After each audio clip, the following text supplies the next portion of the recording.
الصبح بدا من طلعته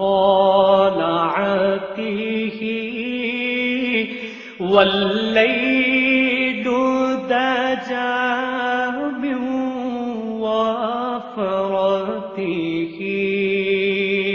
ملک بھر کے مساجد میں شب قدر کی تلاش میں شب بیداری اور عبادات کی جا رہی ہیں۔ معتکفین اور عبادت گزار مساجد میں نفل نماز، تلاوت قرآن اور سرب سجود خدا سے گناہوں کی بخشش کے طالب ہیں۔ تو یہ شب قدر جو انا انزلنا فی لیلۃ القدر کی نام سے جو اللہ نے قرآن مجید میں نازل فرمایا ہے کہ ان کی ایک کی رات کی عبادت 1000 سالوں کی عبادت سے افضل ہے۔ شب قدر یہ رات ہر طرح سے خیریت اور سلامتی کی ضامن ہے۔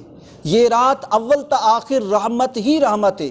مفسرین کرام فرماتے ہیں یہ رات سانپ، بچھو، آفات و بلیات اور شیاطین سے بھی محفوظ ہے۔ اس رات میں سلامتی ہی سلامتی ہے۔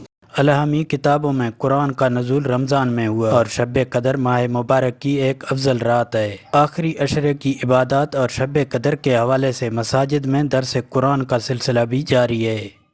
کیمرہ ٹیم کے ساتھ مصری بگٹی، ویش نیوز، جعفر آباد۔